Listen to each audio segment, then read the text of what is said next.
उस डर को दूर करने के लिए आज गोष्ठी थी और उस डर से पार ले जाने के लिए मैं आमंत्रित करना चाह रहा हूँ आपकी जोरदार तालियों के बीच हमारे प्यारे, हमारे पूरे ज्ञान से भरपूर पंडित गोविंद प्रकाश शर्मा जी को। आप यहाँ पर आए और आज अपनी वाणी से, अपने शब्दों से, अपने ज्ञान से, अपने अनुभव से हमसे लाभान्वित करें।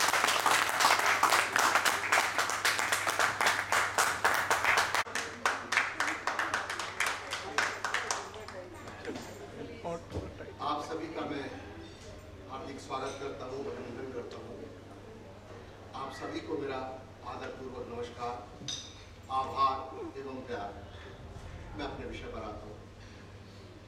मृत्यु से ही खुलता है शाश्वत जीवन का द्वार। ये अनमोल सूत्र हमारे उपनिषद से लिया गया और उपनिषद के ऋषि की जीवन और मृत्यु के प्रति यह आत्यंतिक खोज है। लेकिन ये भी ऊपर से हम भली से मानते हो, लेकिन दूर दूर तक ये भी सत्य है कि हमारी आत्म अनुभूति इसके अनुकूल नहीं है, इससे सहमत नहीं है और हो भी नहीं सकती, क्योंकि हम द्वंद्व में फंसे हैं। जीवन द्वंद्व से परिपूर्ण है। जीवन की नींव ही अंतर विरोधों पर टिकी है। जन्म मृत्यु, हानि लाभ, यश अपयश, सुख दुख, दिन रात, प्रकाश अंधकार, इन सारे विरोधों पर ही जीवन टिका है। और हम हैं कि हम इन सब में से एक हिस्से को तो अपनाना चाहते हैं और दूसरे हिस्से को छोड़ना चाहते हैं और दूसरे से घृणा करते हैं, भयभीत रहते हैं। और हमारी ये चाहत, हमारी ये आकांक्षा ही असंभव है, मूर्खतापूर्ण है। जब तक हम इन सारे अंतर विरोधों के पार नहीं चले जाएंगे, तब तक हम इस सत्य से और तथ्य से सहमत नहीं हो पाएंगे कि कह पाए कि जीवन और मृत्यु एक ही श्रृंखला के बीच है। मृत्यु को संसार भर में जीवन का अंत समझा गया है, जीवन का शत्रु समझा गया है। लेकिन हमारी हिंदू संस्कृति ने इसे ऐसा नहीं समझा। यहां मैं ये स्पष्ट कर देना चाहूंगा कि दुनिया के जितने भी धर्म हैं उन सभी का मैं हृदयपूर्वक आदर करता हूं। लेकिन इस विषय में मेरी समझ में हिंदू समझ अधिक समझपूर्ण है कि मृत्यु जीवन का ही अतरंग भाग है, जीवन का ही विकास है। विनाश और सृजन एक ही घटना है, दो पहलू हैं। जब हमारे यहाँ एक जन्म होता है, हम खुशी हो जाते हैं, प्रसन्न हो जाते हैं, हम घर में उत्सव मनाते हैं, खुशियां मनाते हैं। लेकिन जब मृत्यु हो जाती है, हम अत्यंत दुखी हो जाते हैं, हाहाकार करके रो पड़ते हैं। लेकिन दोनों ही स्थितियों में हम चूक जाते हैं उसे देखने से जो न कभी मरता है और न जब कभी जन्म लेता है। वो अमृत आत्मा जो न कभी जन्मती है और न कभी मरती है। और यदि हम जन्म और जीवन के बीच उस परम जीवन को देख पाए तो समझो हमने हाथ मारे। जन्म और मृत्यु जगत की इस विराट व्यवस्था में केवल दो घटनाएं। जन्म है सागर से एक लहर का उठना और मृत्यु है उसी लहर का वापस सागर में गिर जाना। लेकिन हम उसी सागर को तो नहीं देख पाते। वो सागर जो लहर के उठने के पहले भी था और जो लहर के गिरने के बाद भी है। और यदि हम उस सागर को देख पाए, समझ पाए, तो समझो हमें प्रज्ञा चक्षु मिल गया। आपकी बात है। और अगर हम गहराई में जाएं तो प्रत्येक भीतर आती श्वास जीवन है और प्रत्येक बाहर जाती श्वास मृत्यु है। आज यदि एक बच्चे का जन्म हुआ है तो ये निश्चित समझ लेना कि आज से ही उसकी मृत्यु का प्रारंभ भी हो गया है। हम जन्मदिन मनाते हैं तो एक दृष्टि ये भी है कि हमारे जीवन से एक वर्ष कम हो गया है। प्रत्येक जन्म मृत्यु की ओर का यात्रा पथ है और प्रत्येक मृत्यु एक नए जीवन का प्रारंभ। लेकिन मृत्यु जीवन के विपरीत नहीं है, जीवन की सहगामी नहीं है। इसे ऐसे समझें जैसे बायां और दायां पैर, और हम दोनों ही पैरों से चल पाते हैं। कुतर्क हम कर सकते हैं कि भाई हम एक पैर से चलते हैं, हम एक ही पैर उठाते हैं एक समय में, दो पैर तो हम उठा भी नहीं सकते, दो पैर हम उठाते भी नहीं। लेकिन हम वो एक पैर इसीलिए उठा पाते हैं कि हमारा दूसरा पैर हमें आधार देने के लिए कहीं पर टिका होता है। और यदि हमारे पास सिर्फ एक पैर हो तो कैसे उठाएंगे? जब तक कि हम कोई कृत्रिम आधार नहीं दे देंगे। तो चलना तो दो ही पैरों से संभव हो पाता है। जन्म और मृत्यु एक ही ऊर्जा के, एक ही प्राण ऊर्जा के दो पैर हैं और चल हम दोनों ही पैरों से पाते हैं। हमारी आकांक्षा होती है जन्म तो हो लेकिन मृत्यु ना हो, बस ये हमारी आकांक्षा ही मूर्खतापूर्ण है, असंभव है, क्योंकि ये जीवन के सत्य सिद्धांतों के विपरीत है। जीवन और मृत्यु एक ही घटना के दो पहलू हैं। ये तो ऐसे चाहना हो गया कि हम सिक्के का एक पहलू तो स्वीकार करना चाहें और दूसरे को अस्वीकार। स्वीकार तो हमें दोनों को ही करना होगा और हमारे अस्वीकार का कुछ मूल्य है भी नहीं। जीवन जोड़ है विपरीत द्वंद्वों का।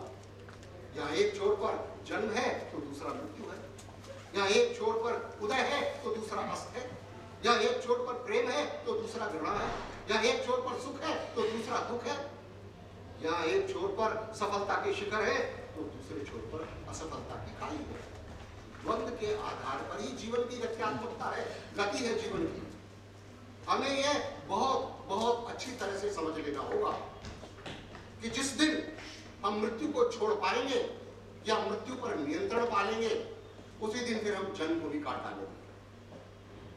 एक हमारे उपनिषद में कथा आती है कि एक बार एक तपस्वी ने अमृत पाने की लालसा में बड़ी कड़ी तपस्या की और अपनी तपस्या के प्रभाव से अमृत कुंड कहाँ स्थित है उसका पता ज्ञात कर लिया और अपने तपोबल से वो उस अमृत कुंड तक पहुंच भी गया और अपनी आंखों के सामने अमृत कुंड को पा निहाल उठा, प्रसन्न उठा।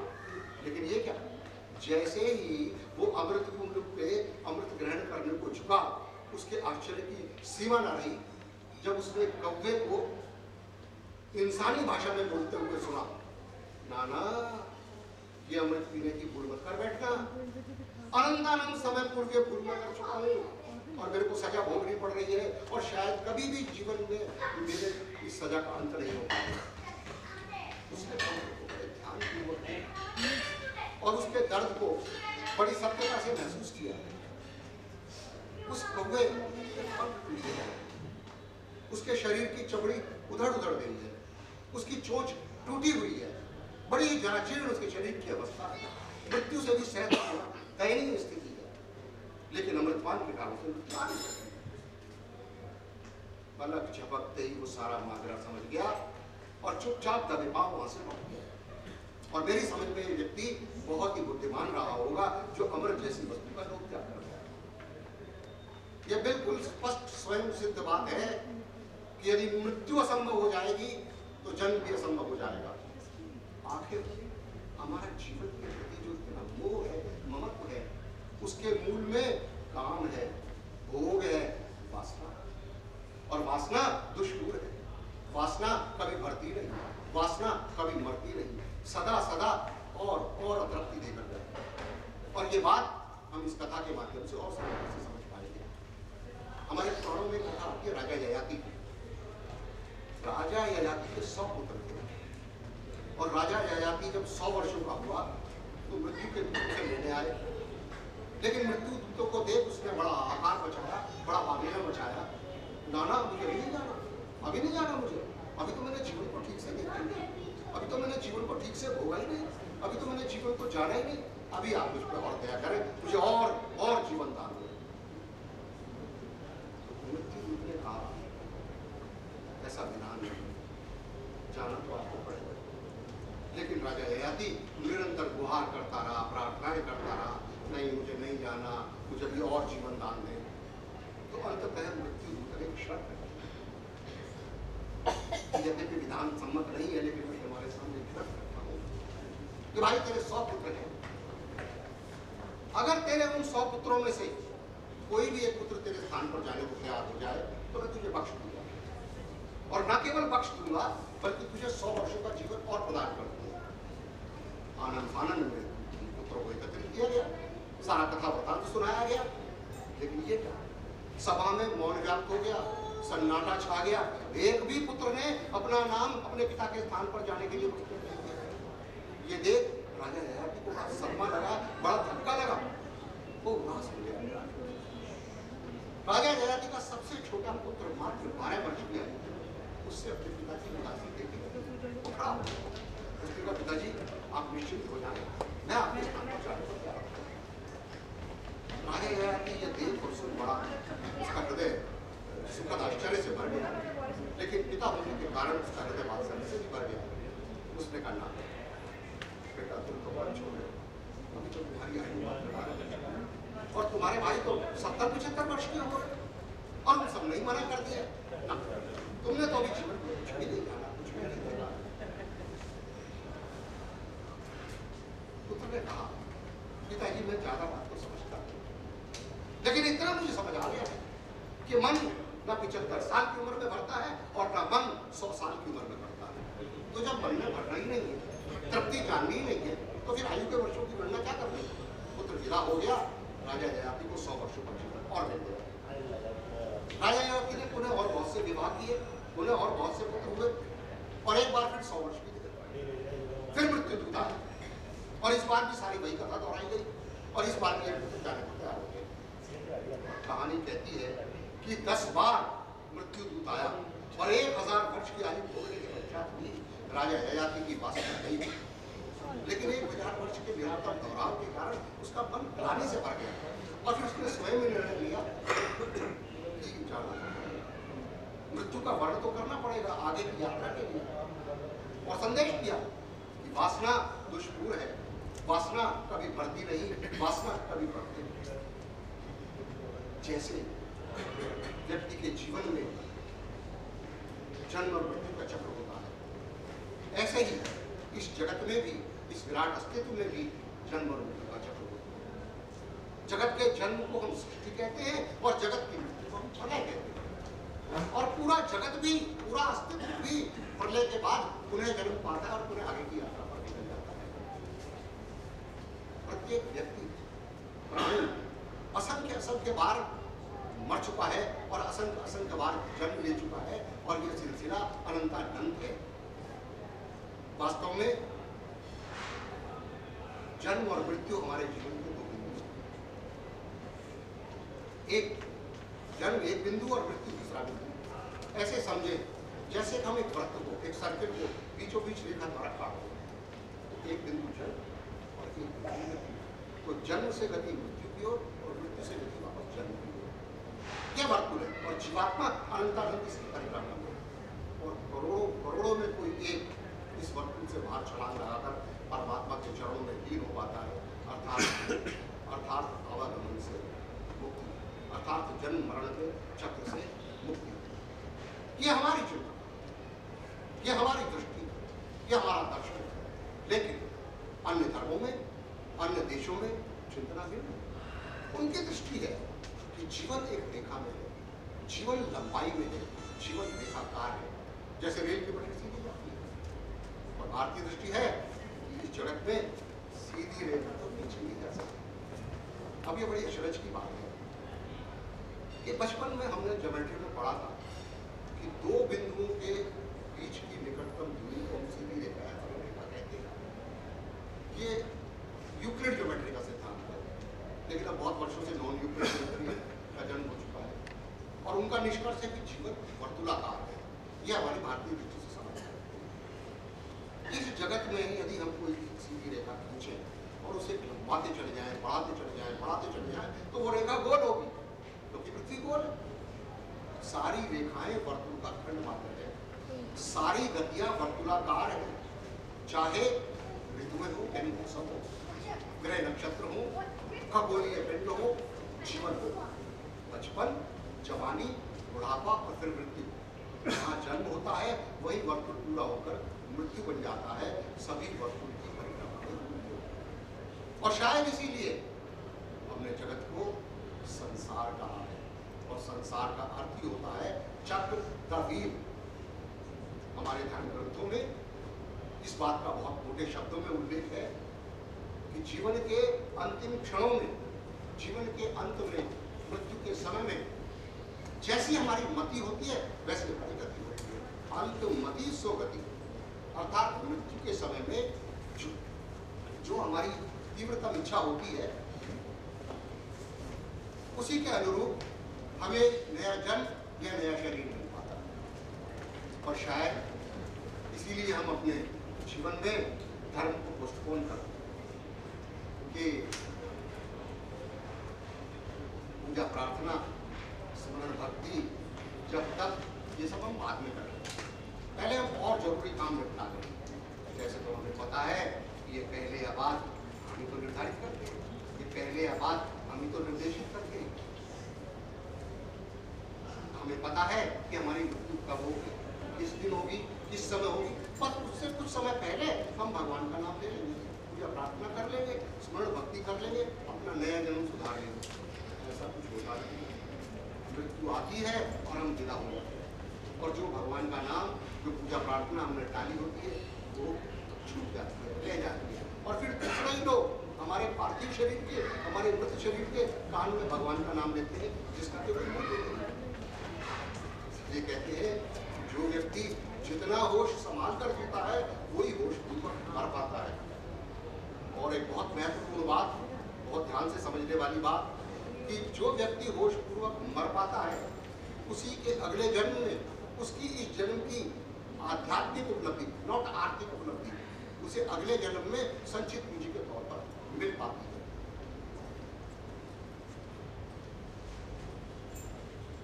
मैंने एक प्रयोग किया और यह प्रयोग सदा सफल रहा, और मैं आपसे प्रार्थना करूंगा कि आप आज सोते समय सारे ये प्रयोग करें और आप सबका यह प्रयोग सफल होने वाला हो। क्या प्रयोग? कि रात को सोते समय कोई भी एक विचार अपने मन में दोहराते दोहराते उसे अपनी स्मृति में गाढ़ा कर ले, सो जाए, और 5-7 घंटों की नींद के बाद जब आप सवेरे उठेंगे तो आपको जो सबसे पहला विचार होगा, ये विचार वही होगा जो रात आप सोते सोते सोते सोते सो गए। ठीक इसी प्रकार मृत्यु भी तो एक महानिद्रा है।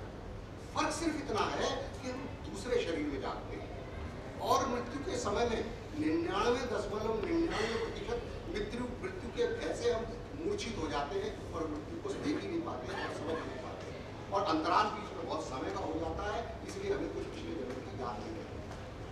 लेकिन लाखों में कोई एक व्यक्ति ऐसा भी होता है, ऐसे हजारों दृष्टांत सामने आए हैं, कथाएं आई हैं, किससे आए हैं कि जिसमें उस व्यक्ति को कुछ न कुछ पिछले जन्म की यादें शेष रह जाती हैं, और ये व्यक्ति वही है जो बहुत ही होशपूर्वक जिया है और बहुत ही होशपूर्वक मरा है। भगवान श्री कृष्ण गीता में कहते हैं कि हे अर्जुन, रुद्रों में मैं शंकर हूं, मृत्यु का प्रलय का, लेकिन मृत्यु जीवन के विपरीत नहीं है, जीवन की सैगामिनी है।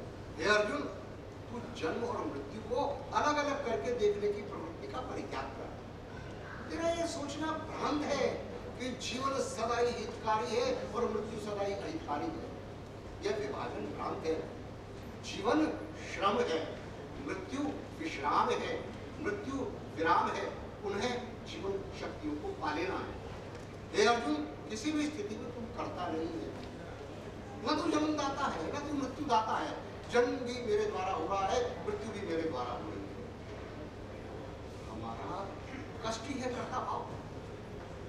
हम ये मान ही नहीं पाते कि कुछ भी होने में, किसी भी कर्म के, किसी भी अपकर्म के, किसी भी शुभ कर्म के हम कर्ता नहीं। अच्छा, ये ठीक है कि हम अपकर्म छोड़ना चाहते हैं, शुभ कर्म कर लेना चाहते हैं, पाप से बचना चाहते हैं, पुण्य अर्जित कर लेना चाहते हैं, लेकिन यदि हम अपनी दृष्टि को इस कोण पर ले जाएं कि मेरे लिए कुछ होता नहीं, मैं करता नहीं, वही है, मैं तो सिर्फ एक बांस की भोंगरी हूं, अब जिससे अस्तित्व जो भी जाना चाहे, तो ये दृष्टि समस्त चिंताओं से मुक्ति प्रदाएगी। हम चाहकर भी चिंता छोड़ नहीं पाते, क्योंकि चिंता छोड़ने का अर्थ है अहंकार का छोड़ना। चिंता अहंकार का अर्जन है, चिंता अहंकार का परिपूर्ण है। अच्छा, हम चिंता तो छोड़ना चाहते हैं, लेकिन अहंकार से भरा मोह, अहंकार से भरा ममत्व, और मोह शोक का मूल है। मोह नहीं तो शोक नहीं। यदि हम 24 घंटे के लिए प्रयोग करें कि 24 घंटे मैं अपने आप को करता नहीं हूँ, 24 घंटे में अपने आप को विराट को समर्पित कर दूंगा, इन 24 घंटों में न सुख मेरा न दुख मेरा, सुख भी तेरा, दुख भी तेरा, पाप भी तेरा, पुण्य भी तेरा, जीवन भी तेरा और मृत्यु भी तेरी। तो इन 24 घंटों में जादू क्या? इन 24 घंटों में न तो चिंता घुस पाएगी और न अहंकार सवार हो पाएगा, और जीवन में जो शांति का रस स्वाद आएगा उसका शब्द द्वारा वर्णन बड़ा कठिन। भगवान श्री कृष्ण की गीता की सारी शिक्षाओं को यदि सिर्फ एक वाक्य में कहना हो तो वो यही कह रहे हैं कि हे अर्जुन, तो अपने आप को कर्ता मत मान, केवल उपकरण मान। जीवन की विराट शक्ति तेरे भीतर काम करती है, तू सिर्फ साधन है, तू एक बांसुरी है जिससे जीवन गीत गाता है। न तो जन्मदाता है और न तो मृत्युदाता है। जन्म भी मैं हूँ, जीवन भी मैं हूँ और मृत्यु भी मैं हूँ। अच्छा, इसे एक और कोण से समझने का प्रयास करें। जगत के गहनतम विचारकों का यह निष्कर्ष है कि धर्म का जन्म आदिकाल से ही है के बाद। सभ्यता के विकास से पहले आदि मानव आकाश में गरजते बादलों से, कड़कती बिजली से, भयानक अंधकार से, जंगली जानवरों से भयाक्रांत रहता आया। और जो भी अनजानी भयभीत करने वाली शक्तियां हैं उन्हें वो प्रसन्न करने के लिए प्रार्थनाएं करने लगा। और कालांतर में इन्हीं प्रार्थनाओं ने धर्म का रूप धारण कर दिया। वस्तुतः वह चाहे भूकंप का हो, वह चाहे ज्वालामुखी का हो, वह चाहे जंगली जानवरों का हो, वह चाहे भयानक अंधकार का हो, समस्त भयों के मूल में वह है मृत्यु का। मृत्यु से बड़ा कोई भय नहीं है। वह है मिट जाने का, वह है कुछ नहीं हो जाने का। और इसी भय से मन में यह प्रश्न उठता है और उठना ही चाहिए, क्या मेरे में कुछ है जो मृत्यु के बाद बचेगा? हमारा उतारा मृत्यु के बाद क्या बचेगा? सब तो राख हो जाएगा। इसका अर्थ नहीं है कि अभी हम आत्मा वगैरह का कोई अनुभव शुरू नहीं हुआ, अभी हमारी बहुत लंबी यात्रा है। और यदि हमें ऐसा लगता है,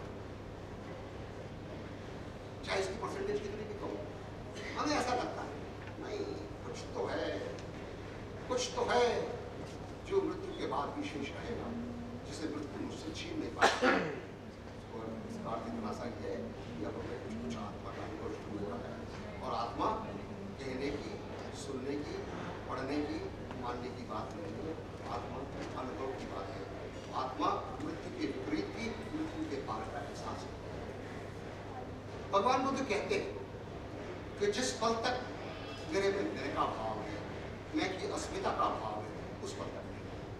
और जिसने ये मान लिया कि मैं हूं ही नहीं, इस तरह से जियो, इस तरह से आचरण करो, मैं हूं ही नहीं, जो कुछ है प्रभु हुई है, तो फिर भय का कोई कारण नहीं है।